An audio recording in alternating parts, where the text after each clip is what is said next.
All right, this week on the podcast, we have investigative journalist Chris Hansen. You might know him from To Catch a Predator. He has worked for Dateline NBC. He also has the streaming service True Blue, where you can catch, let's see, a lot of different shows, including Takedown with Chris Hansen. And you can see him on all streaming services. In addition to that, you have his YouTube channel, Have a Seat with Chris Hansen, and the podcast, Predators I've Caught, and again, Have a Seat with Chris Hansen. Chris, thank you so much for joining us. How are you? I'm good. I'm having a seat for you today. Yeah, I appreciate that. Having you on, I have to ask all the hard-hitting questions. How angry are you at Vic Fangio's defense?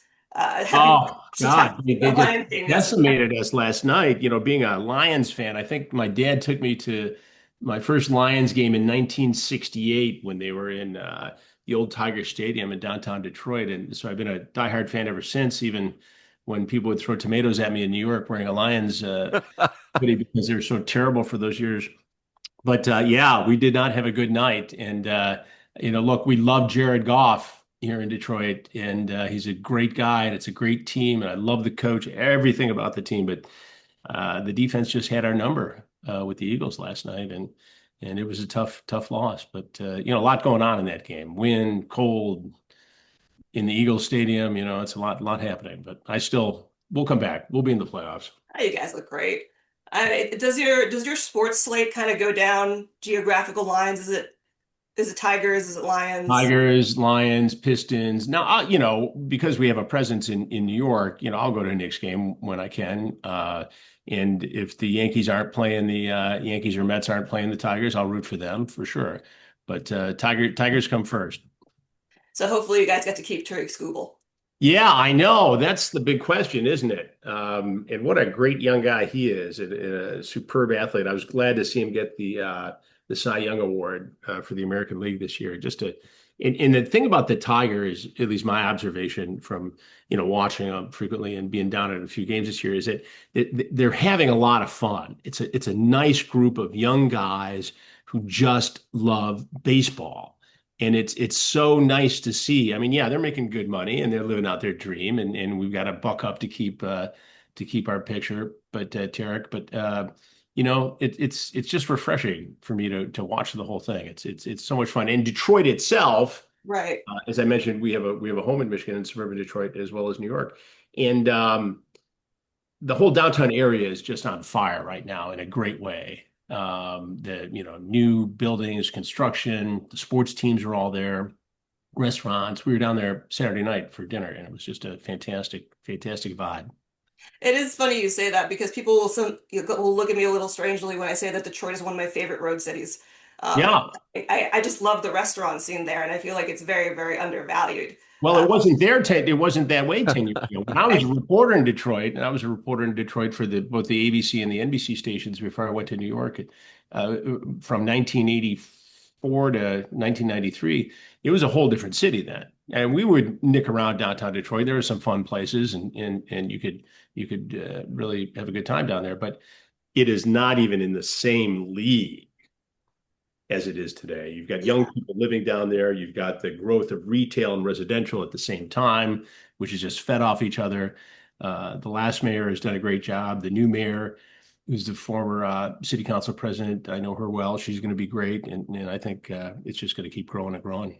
Yeah, I That's mean the NFL had the draft there not too Yeah, long ago, and they certainly yeah. wouldn't have done that if it was old Detroit. No, it wasn't. And look, Detroit's got a lot of work to do in the neighborhoods, and it's not there yet. But Yeah. the downtown area, they've got really, really in good shape.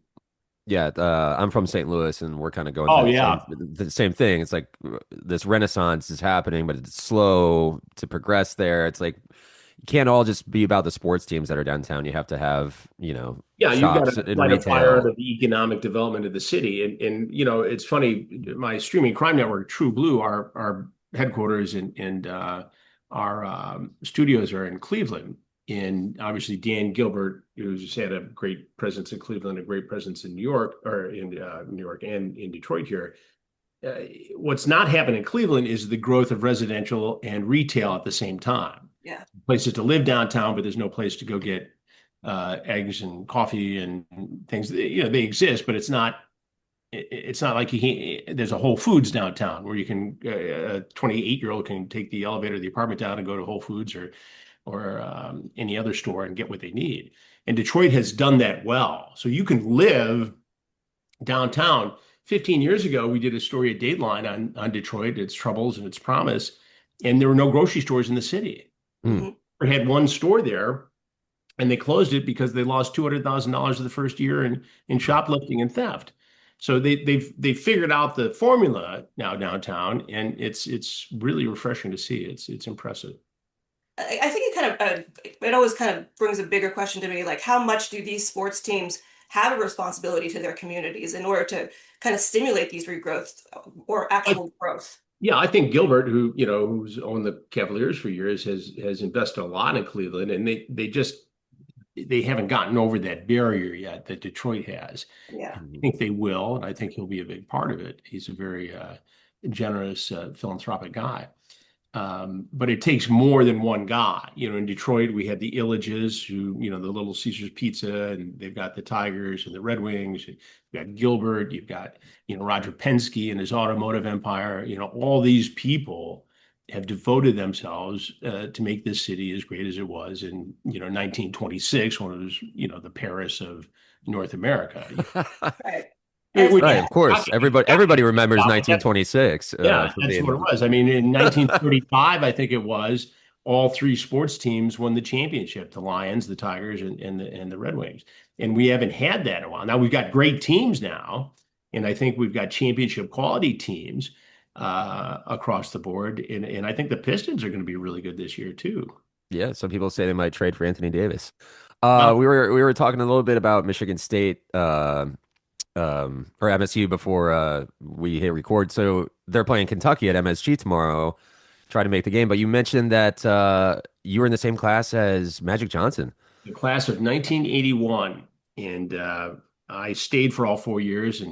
And while Magic got to graduate and go play for the Lakers and make $1 million a year, I stayed worked in radio and television for $4.95 an hour. But he's a phenomenal he's a phenomenal guy, and I've been fortunate enough to run into him at Michigan State events and alumni group things over the years, and he's done so much for the school and so much for Los Angeles and just sporting events and sporting franchises in general. But what a lovely guy. But there's a great story from when I was there.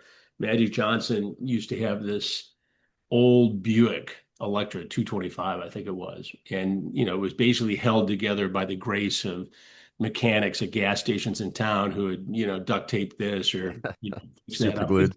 This is way before, NIL wasn't even thought about Oh, that. right. And these guys were scraping by. And his dad was a garbage man in Lansing, Michigan, and did fine, middle class family, but there wasn't a lot of chicken left on the bone at the end of the day. And so he limps this thing into a gas station on Grand River Avenue.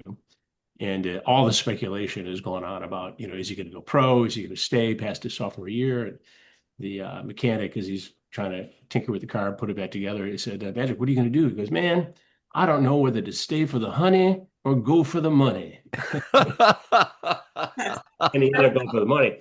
And God bless him for doing it, because, he came back and got his degree at Michigan State, and he's become, a superb businessman Yeah. with a financial acumen unparalleled in post-professional sports history. Couple time over World Series champion now.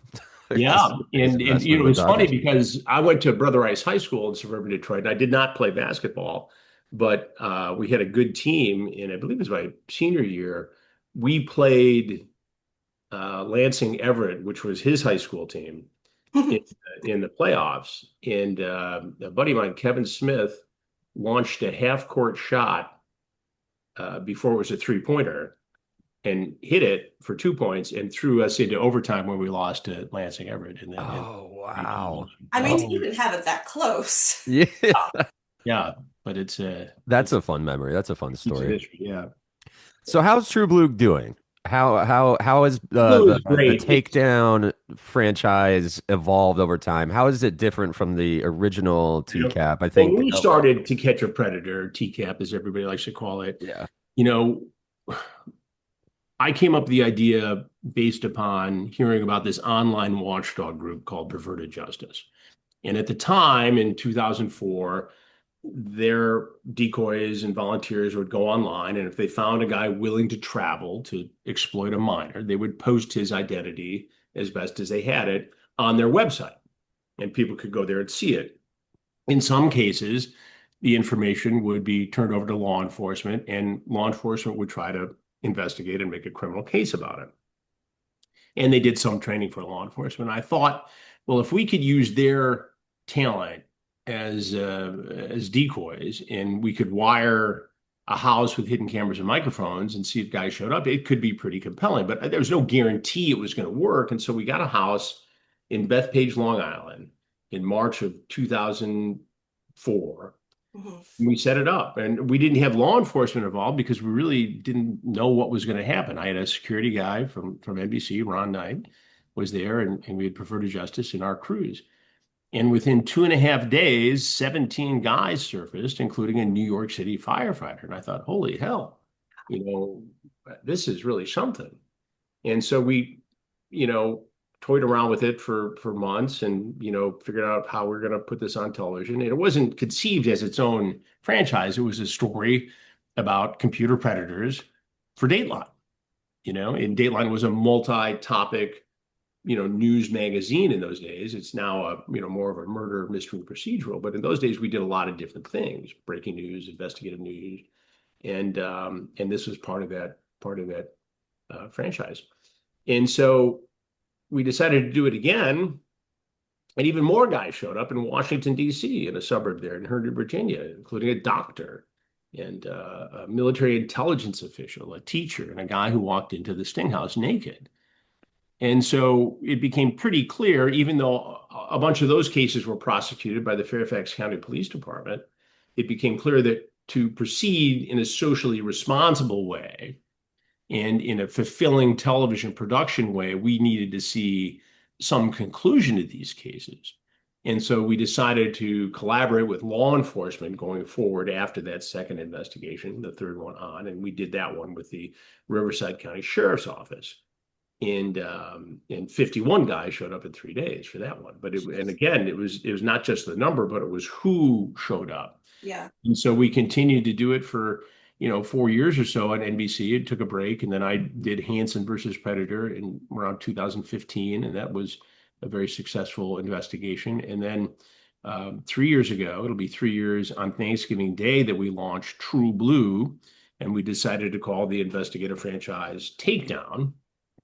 And so we now have about 180 new episodes over the last 3 years on True Blue. And people can go to watchtrueblue.com. It's TRUBLU. And we also have fast channels on Amazon Prime, Roku, Pluto, all the rest. We do some stuff for Fox News, and we're working on the potential of doing some documentary things on Fox Nation as well. So it's the best of all worlds for me, because we own the content, we own the distribution of the content. It all ties in with the 2 podcasts I have. We have this relationship, with the number one network, and so we have freedom to pursue the kinds of stories and projects we think are important. For instance, we're about 75-80% through a documentary on Roblox, the online gaming platform. Yes. Predators are very prevalent in grooming and exploiting children. And so we've infiltrated that, and we've been working on a documentary there. And so I was in Texas and Florida last week, amidst all the travel airline turmoil, trying to get. So we're in the home stretch there. So we'll have more details on that. But it's, who at my stage of the game gets to do all this stuff. Yeah. And I'm very blessed and fortunate that these partnerships have developed over the years. I was in a documentary produced by a filmmaker, a director named Sean Reck, on a story about a teenage drug dealer from Detroit, White Boy Rick, Richard Worshey Jr. You've seen the documentary. Yeah, I did. Yeah. So I was interviewed for that because I actually broke the story as a young reporter in Detroit. And yeah, the long hair. that was a hairdo, huh? Yeah, Chris Hansen. Yeah. So we run around, we were young studs running around the streets of Detroit covering all kinds of breaking news, and it was a very competitive news market then. And I mean, we didn't just compete against each other, but it was, against the newspapers. I mean, it was gangland style journalism in those days. I mean, we went hard. And and the content showed it. So after Sean had interviewed me for the documentary, Sean Reck, we started talking about a streaming service, and he had put together a streaming service that you've never heard of that was sort of in the religious world, but it was a huge hit. And so he had the template to do this. And Mm, so 3 years ago on Thanksgiving, we launched True Blue, and we had never looked back. I mean, it's been great. That's nice. fantastic. Yeah, that's I awesome. mean, I've often wondered, I mean, you've not only done To Catch a Predator, but prior to that, covered Columbine, you covered the TWA crash, you covered 9/11, and then you're part of this career path where you're constantly being confronted with some of the worst of humanity.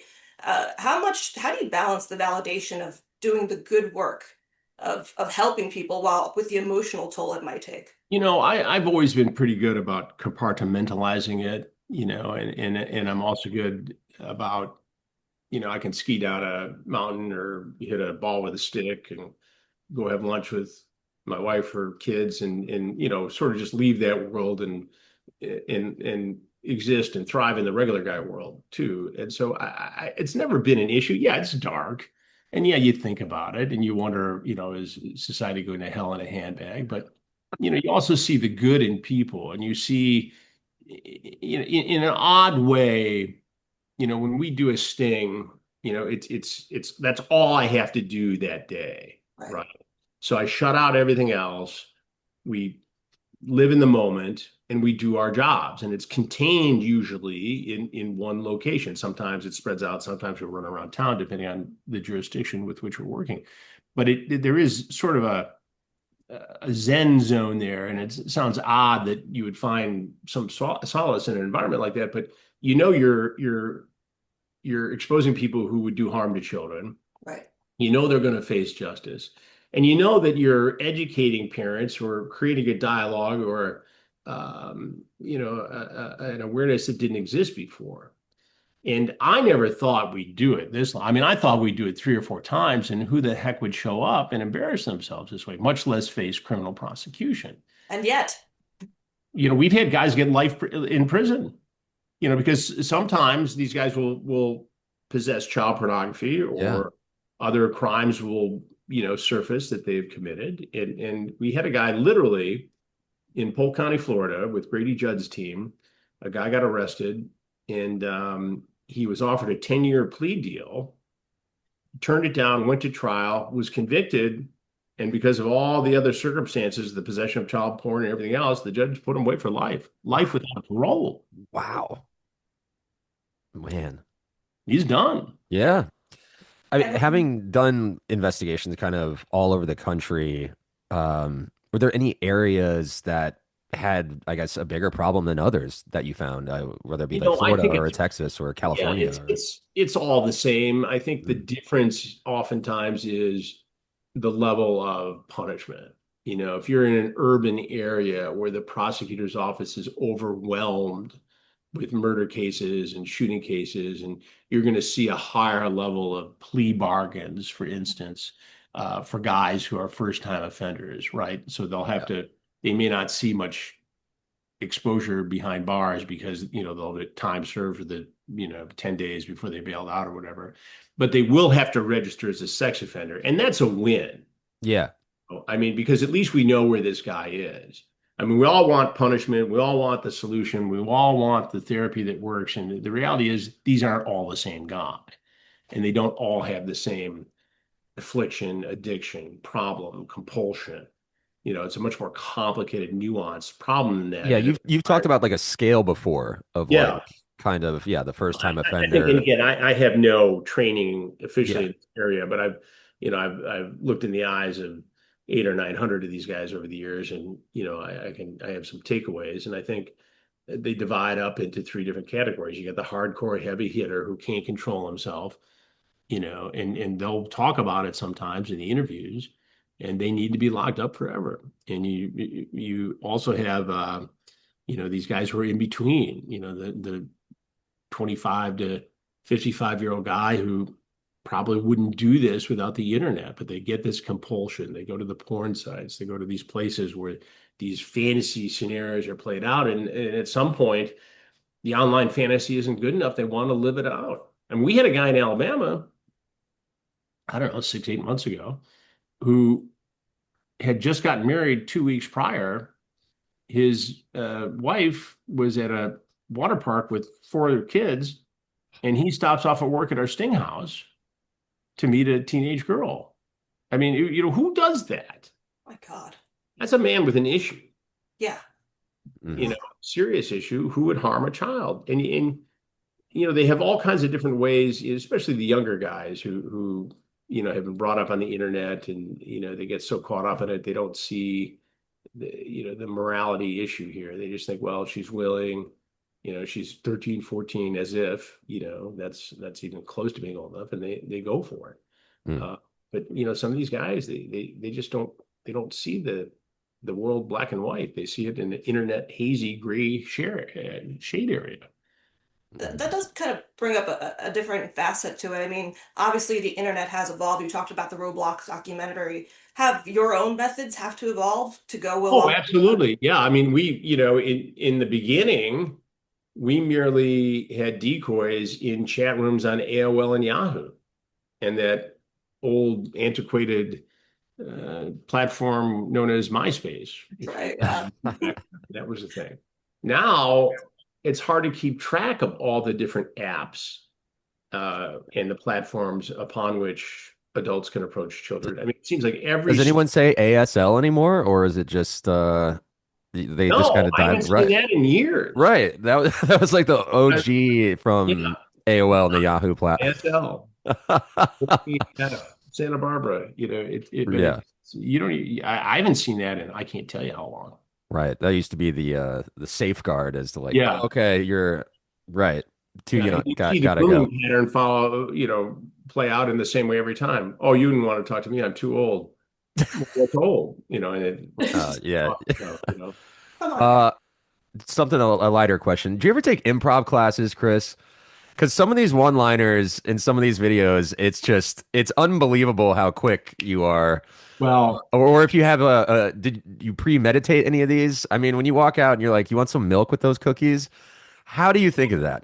I give it some thought. Well, it started, because in the beginning it was just, by the seat of your pants. What are you going to say to this guy? Yeah, The very especially the ones who walk in naked. yeah, especially I've never had any training to interview a naked man. You guys sometimes go into locker rooms for sporting events, and it can, wardrobe malfunctions can happen. I'd But wait till they put on pants. yeah, you should. But no, a guy walks in. It gets so crazy in that first investigation that all the transcripts of the conversations got mixed up on the dining room table. And by the time the third guy got there, I had the wrong transcript. So I went out there to confront him. He goes, "That's not me." I said, "Hang on." And the production assistant hands me another transcript, and I started into it again. He says, "It's still not me." I said, "Excuse me." So the third batch of transcripts comes and goes, I said, "You came here for a 14-year-old girl named Anna." "Yeah, that's me." "Okay, good. We can do you know, it's look, I see the transcripts most of the time before they get there. And that could be 24 hours before they get there. It could be 24 minutes before they get there or 24 seconds before they get there. So in the cases where I have time to prepare, yeah, I think of, what's going to drive the point home. And look, there is no doubt a darkly humorous part of this. And that's part of the reason why I think so many people are attracted to it. It's justice served, it's bad guys exposed, it's the age-old dilemma that's old as the Bible, good versus evil. And you see justice meted out. You see the commission of a felony in real time. You see the guy show up. You see him get confronted, and you see him get arrested. I mean, it's very satisfying. And along the way, he either says something mean, incriminating, stupid, or darkly funny. And Yeah. it's a combination of things that I didn't think of going into it 21 years ago. But I think, I've given a lot of thought and been asked questions a lot of times about why has this become such a part of the fabric of social media and just pop culture in general. And I always tell the story when my older boys were in high school, they went to a high school with a lot of kids whose dads did cool stuff, Wall Street guys and Yeah. sports guys and, executives in broadcast. So having a dad on TV, wasn't a big deal necessarily. But when South Park did a Chris Hansen Oh. Catcher Predator parody, suddenly I was the coolest dad out there because I had made it onto South Park. Absolutely. That's some street cred right there. Yeah. Yeah, I know the episode you're referring to, and they it got dark. Yeah, well, that's what it's funny because I was on the West Coast. They don't tell you before it airs. When The Simpsons does it, they send you a nice box of Simpsons swag, and you go in the studio with headphones, and they say, "Okay, say it this way, Lisa, it's Chris Hansen." They go, no, no, no, no, a little more accent, and it's this whole day of it. It was quite fun, and the kids love the swag and all that. But for South Park, they just do it, and they don't tell you. So one of my agents texted me, and I was in San Francisco or LA or something, and he said, South Park is doing it tonight. It's pretty funny. And I wouldn't be able to see it for 3 hours because of the time change. And then about 22 minutes later, I get another text. It's taken a dark turn.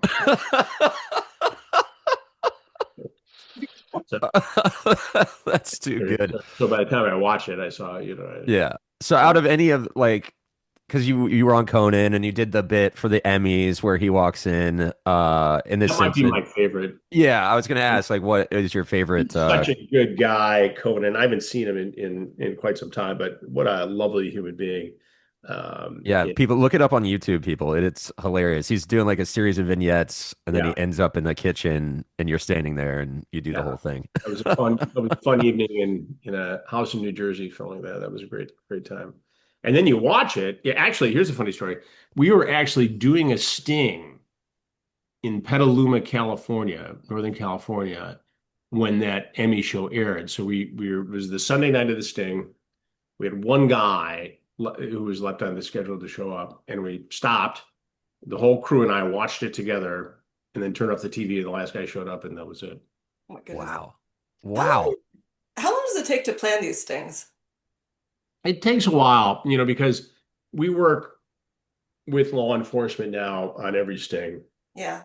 because it ensures the integrity of the evidence to have somebody who's with law enforcement actually do the chat, and the chat logs stay with law enforcement, even though I have access to them to do the interviews. And the actual on-site decoys are affiliated with law enforcement. So it just creates a much stronger chain of evidence when it comes to prosecution. And our prosecution rate is like 99.1%. I mean, very rarely does That's somebody, fantastic. the sentences obviously range from, probation and registration as a sex offender to life. I mean, there's a lot of room in that. But, everybody faces justice. I mean, very rarely does somebody walk. And when they do, it's a technicality or an issue with the case that, is so strange and bizarre and involves clerical error that nobody could have ever predicted it. And very, very rarely. I mean, I can count on one hand the times that guys have walked on these cases because they're so strong. Wow. Yeah, I think a lot of people have a common misconception that well, the word entrapment gets thrown around a lot, but from what I understand, especially back in the day, or probably congruently, but you don't ever initiate the chat. No, The no. people Yeah, always were the first ones, they the make predators were the first ones to reach out to the decoy. the first ones to raise the issue of, an illicit contact. They have to be And then, yeah, told the age multiple times. They have to be given chances to back out. I mean, these guys, they have a lot of chances to say this is wrong.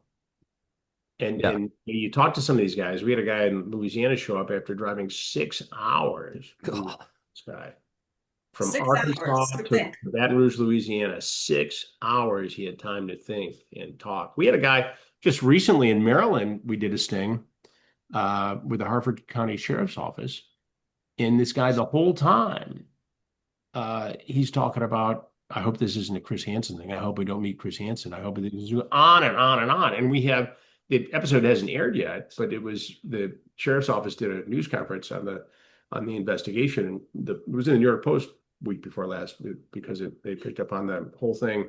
He was worried about Chris Hansen, and then he met Chris Hansen. But he looks at me stunned, like Yeah.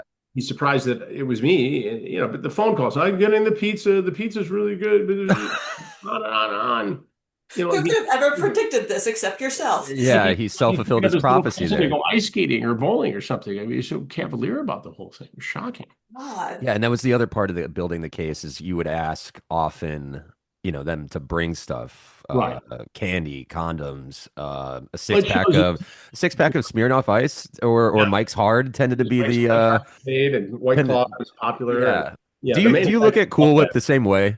Chris? It's not the branding that they like, is it? Do you Smirnoff Ice. Yeah. do you Smirnoff look Ice. at Cool Whip the same way, Yeah, I don't know, man. The cat. or we stay away from that one? Yeah. No, it's that happened at Fort Myers. I mean, the guy was chatting and he left. There's a guy who got prosecuted, but he left the country. He went back to, he was from Trinidad and Tobago, and one of the guys who walked in naked in Fort Myers, and um, I think he left, and he's now a pharmacist in Trinidad and Tobago. Oh, Wow. He's escaped wonderful. any jail time down there. Wow. A lot of people in their fields, unfortunately. Yeah, The exactly. the people who show up, I hope to not see Chris Hansen. There was one guy that sticks out, and I think it was like the brownies had gone stale Oh yeah, on yeah. the counter, and he was Broken tooth. so yeah, something about the conversation was like this seems familiar, and then you come walking out, and you're like, Yeah. wait, so you've seen the show, but you showed up anyway. Seen the brownies, and the brownies had been left out overnight, and you could hear the wireless microphone hidden on the table picked up the crunching sound when he bit into it, and I thought for sure he was going to lose a tooth. It Yeah. was such a loud sound. Was Casey still was she still the decoy at that point, or? I don't remember if Casey was the decoy there. She was great, by the way, lovely human in general. She was the daughter of the fellow we met with to rent the house in New Jersey for the New Jersey Shore sting. And my producer was going over the sting and the lease for the house and the whole thing, and um, we were looking for an on-site decoy, and she just happened to say in conversation, do you know anybody who might be a theater student who's 18 to 21, but looks younger? He goes, yeah, my daughter. And so we hired her, There we go. and she was great. And I don't know if you remember that Jersey Shore sting, but we had done some setups outside on the beach and Yeah, had on the beach. Yeah. shade loungers out there, and she met him. She was fantastic. She was just really poised and phenomenal. And I've had her on the podcast. She checks in, and we've Yeah, chatted. any alumni, I guess, decoys or crew. Has Ron Knight made an appearance on the pod? Ron Knight, I need to get him on the podcast. I'm glad you brought that up. Ron's a good friend of mine, and not only did security for me on the Predator investigative series, but on other investigations. And he was head of security for Saturday Night Live for many years, Oh, and which is a great connect, to get in there. Because even as a NBC employee, it was hard to get into SNL. It's a very small audience, live audience there. But he was helpful there. But he retired. He's living down in Florida, and I chat with him frequently. But I'm going to make a note of that right now to get him on. that's going to be a great episode. That's going to be. Yeah, I'm sure he's got some stories. Well, he was a New York City police lieutenant before he retired. So he had 20 years with NYPD back in the day. And he knows a lot about a lot. But what a lovely guy. And you talk about, when you have somebody who's in charge of your physical security, and you depend on them, especially in the early days when we didn't have law enforcement. I mean, we didn't know, Yeah. what could happen or what somebody's going to bring into that house. I mean, ultimately, we became very sophisticated and are today about security, and we've made it about as safe as you could possibly be. But we still have incidents. We had an incident down south just a month or two ago where a young guy walks in, 20, 21 years old, and and he's giving me the sob story about this or that, and he really didn't mean it, and he's got problems at home, and blah blah blah blah, and you could start to when you're interviewing somebody who could be your son, Yeah, you can sometimes, have empathy for that. It's a human reaction to it. And you think, God, did this guy just one off, one time mess up his life? And so I finished the interview. He was taken away in cuffs and he left his backpack there. And this guy had talked specifically about, making a porn video of him having sex with a 14, 15-year-old girl. And they dig into his bag and they find a loaded 9 millimeter gun. Hmm. Now, he wasn't going to use it on us necessarily, but what happens if he's home alone in that house, yeah, his child, and the child decides she doesn't want to do what he wants her to do, and he's got this gun? What happens then?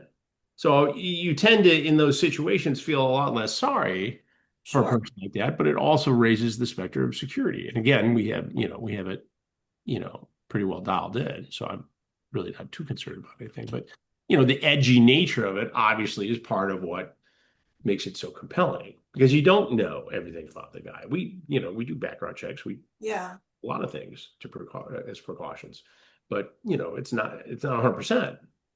Yeah, it was always interesting when they would come in the house and say like, I'm not here for this or that. Then they get arrested, then they search the car and they find duct Right. tape and they find rope and they find all this Right. other stuff. Yeah. We'll One guy was like, I was just on my way to go to the fishing, and he was like, "You could check my car. I have the fishing license out there." And again, the improv, you're like, "Well, do they sell bait at this house? Do they?" Dude, you looking for night crawlers or what's your story here? No hug for me is probably Hey, my favorite Chris Hansen one-liner. Yeah, no hug for me is up there. Obviously, slave to mistresses, meet tennis boy. yeah, tennis boy. Um, One guy, I think, in that the Jersey Shore investigation, he just said, "I had just finished my second tour of duty with the post office, and I think you said thank you for your service."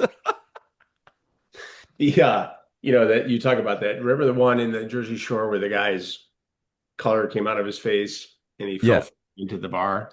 Yes. Yes. Yes. Was Yeah. he was a shirt and tie salesman at Saks Fifth Avenue in New York City, right in Manhattan there on Fifth Avenue.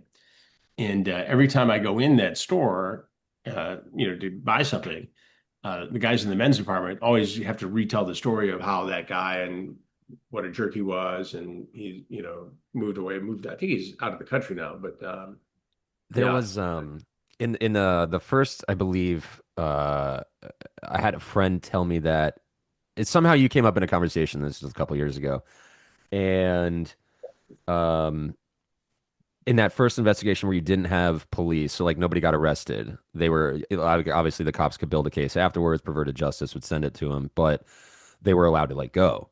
yeah, Um, this My friend was a bartender, and they were watching at Spring Lounge, great bar downtown, and he was like, "Oh my God, that's I forget the guy's name, but they're like, that's like Greg. Greg was on Greg was on the news last night. yeah. Showed up to a house. I don't Which think he ever showed his face at the bar ever was it the again. But Jersey Shore investigation I or it was one of the very early ones. so it must have been But it Bethpage. had to be on the East Coast. It had to Yeah, be it must have been Bethpage. yeah. I think so. It was the same one that the firefighter. Yeah, so that was the Um, very first one. Yeah, the sure. firefighter was the only one who faced criminal charges in that case. The FBI ended up picking up the case because of his position, obviously. And he drove by a bunch of times and sent some graphic photos, but never walked in the house. We went Right. looking for him at the firehouse in Brooklyn, and he basically admitted the whole thing right on camera. So, I mean, I guess my last question is, what do you feel is next for you? What do you feel is next for the Predator franchise? Well, I think we'll continue to do what we're doing now, and I think we're in a position where we can expand the topics of our documentaries, the Roblox, sextortion.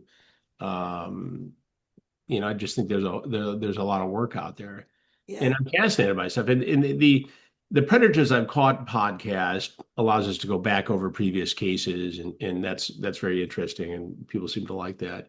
But to have a seat allows me to have a lot of different people on.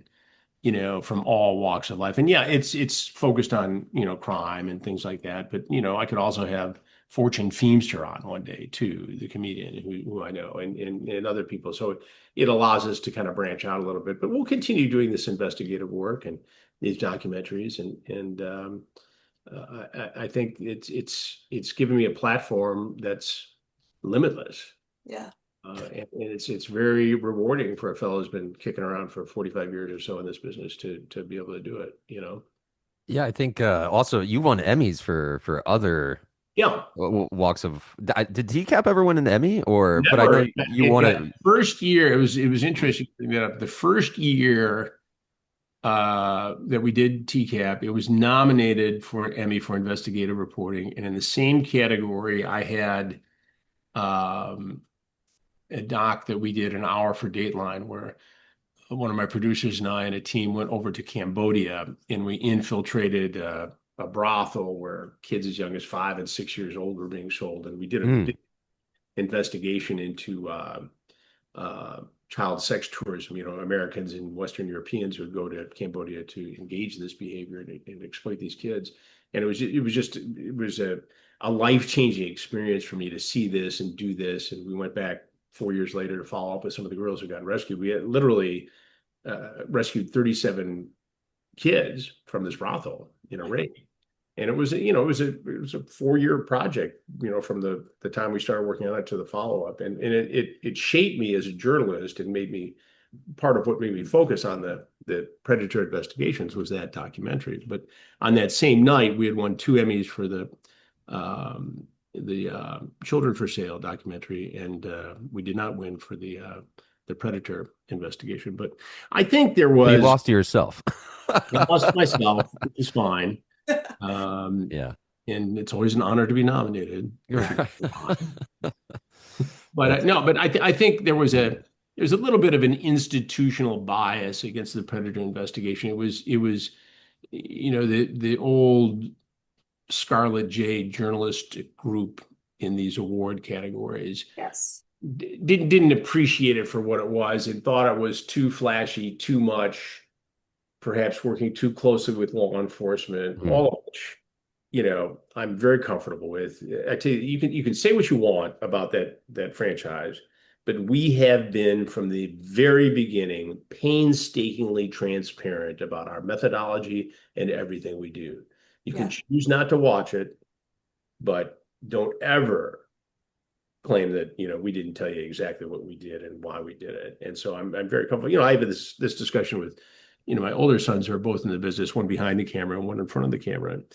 And I said, look, by pursuing this particular franchise, you make a decision. You're probably not going to go to 60 Minutes after that. Mm. You're probably not going to go anchor the evening news, but you will have a very fulfilling career, pursuing the stories you think are as important with a platform as big as any anchor man. But you do have to realize that once you go down the road, you're not going to go back to the traditional aspect of it as much of what I do, incorporates my traditional journalistic background. Which Wow. is interesting because it also shows a little bit more of the evolution of journalism where Well, it does. It there really does. more. Look, I'm sure there are contemporaries who are either retired or, don't like the newfangled, things that I fuss with or use in my repertoire. But that's, you can stay relevant and stay important and stay active, or you can hang it up and talk about the good old days. So I choose to charge forward. That is Awesome. the name of the beast. Yeah. Belly of the beast. Couple rapid fire questions, and we'll get you Sure. out of here. First one, why turtlenecks? They're warm and comfortable. And a long time ago, when we started this, we made the decision never to wear a tie. It was one, too formal for the setting, and two, Ron Knight didn't want me to wear a tie because a predator could reach over the counter and drag me across. Oh, wow. Okay. That is great. For those two reasons. And I've always liked them, and I have a wonderful collection of turtlenecks. This one's new for this season. There you go. Very nice. It's kind of a mocha chocolate with a Everyone can see Those the cashmere. the glorious Don't tell my wife what I paid for it. She's upset. Definitely cashmere. yeah. Everyone can see it on YouTube when we post this. Favorite pizza joint in New York? That one's hard. Yeah, I'm scanning now. You know what? This is going to sound funny, but there's a place on Broadway right across from Lincoln Center. I think it's Figueroa's, and they have a razor thin cracker crust pizza that I love. I I do mean, I love. like those, and I like, Yeah. Yeah, all the John's on sauces. Bleecker is really good. Yeah, John's is really good. That's Yeah. fantastic. Well, But St. Louis style is like the cracker pizza. yeah, the Yeah. cracker crust. I do like the deep dish though. I'm a Chicago style pizza guy, but and I like Detroit style pizza. Buddy's Pizza, I think, is phenomenal. I like Detroit style. Yeah, Shout out, As buddies. long as you don't go in Buddy. expecting New York pizza, it's good Yeah, pizza. yeah. There's actually a Detroit pizza place on like 25th, 24th, something like that. Uh, Oh yeah, yeah. right. I've not been in there, but it's supposed to be good. Did you ever have Planet Pizza where Oh Jeff yeah, Sokol showed up? Or he offered you a slice. you Did know you the ever? story behind that, right? The Planet Pizza. Yeah, so my wife and I, we were coming back from New Haven and we stopped by and we were like, wait, or we pulled over for gas and we're like, Yeah. which township are we in? It's like, oh, we're in Fairfield. Is Planet Pizza around here? So we went and grabbed a slice. Pretty good. It's fine. It's fast food pizza. I liked what's good pizza is Colony Pizza. Have you ever had that? No. Colony Pizza, and it's among my favorites. It's a very thin crust, but it's an old bar in Stamford, Connecticut. It's been there since the 40s, and they make pizzas and sell beer and shots. And it's so popular that they opened one up in Fairfield. There's one down in St. Petersburg now. Oh wait, my brother lives in Connecticut. I do believe I have that. Had that. That's Colony is great. really yeah. Colony Yeah. Pizza. Logged it for next time. Yeah. Final question. John Dupuis shows up and he says, I just come here to watch the game tonight. Who's playing? Steelers and the Ravens. He was in the Wavens. Steelers and the Ravens. Do you know the final score of that game? Or we want to take a guess? Did the Ravens win that? They sure did. Yeah. 34-27. 23-20 in overtime. Game. Chris, thank you so much. All right, guys. Where can the good people find you? One more time. You can find me all over social media at Chris Hansen on X, official Chris Hansen on Instagram. Have a seat with Chris Hansen on TikTok, where we do a lot of content. Ooh. Cameo, should you desire this holiday? Oh yeah. So my buddy, real quick, Cameo is great. Chris Hansen is awesome on his cameos. I'll plug that. For Christmas, my old roommate Dan got me one, and it was the most endearing thing I've ever gotten. Because I had at the so end of much it, fun I could with those. tell there was some sentimental value there. Because at the end of it, you were like, I really enjoy doing that, and I've got to be pals with the founder, Steve Galanis, and his team in Chicago, and I go to their headquarters and give a motivational talk every once in a while. But what a great concept, and also, I've gotten a lot of story ideas out of that, where people, may not know, the Chris at predatorpodcast.com email or know necessarily how to reach out. I mean, people reach out. It's very interactive. It's a very personal relationship Yeah. on, has and anybody ever asked you to break up with their girlfriend though? Because I know that's a thing on Cameo. I don't think I got one breakup. I got a lot of apologies. I get a lot of Oh, birthdays. You're gonna get the guy. Yeah, I get a lot of apologies, and mostly just humorous stuff. Some very heartfelt stuff. I mean, once in a while you get something from somebody, and you feel this incredible level of responsibility because it'll be somebody who's like, got 4 weeks to live or something like that. And it's like, well, this isn't just Chris getting to be funny. This is you better dig deep and do some research and spend a That's little time heavy. on this That's really heavy. it's very heavy, but it's what some people reach out about. And to not do that, it's sort of like being out, out and about. And this happens frequently where somebody will come up to my wife and I and say, "Hey, can I talk to you for a minute?" And they'll pull me aside and talk about how they were exploited as a child and how when they watch the investigations, it gives them some sense of control and power. And that's part of the reason why we do it. Mm. But it is a responsibility to do stuff like that. But it's also, look, you get to be funny, you get to tap into that humorous spirit. And it's I've gotten so quick with it because during the holidays, you'll open the app on the phone and there might be 30, 40 of these things all waiting to go, and you can't half-ass any of them. One's got to be, no matter how tired you are, or you got to change. Fantasy football is a big season for me, Got Oh it. yeah. and Oh so wow, that's I'm logging that for next year. Yeah, yeah, yeah, yeah. and it's great. It's hugely popular, but there'll be days when I've got 30 or 40 of these things to do, and they want them on time for the draft. That's why they did it, and I keep the price low because I do it for, the organic buzz of the thing. Yeah.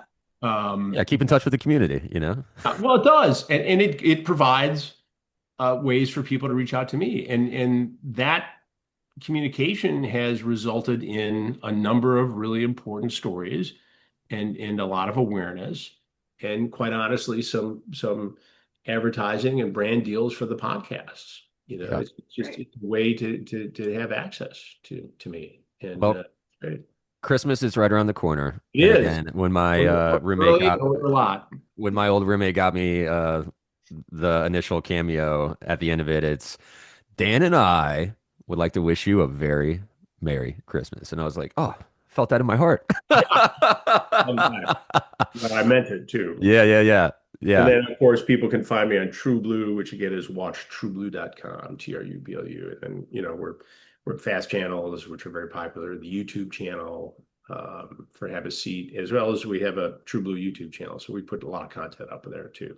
That is Awesome. fantastic. Thank you so much, Chris. This was Thank All you right, great. so guys, much. this is a pleasure. This is a pleasure. All right.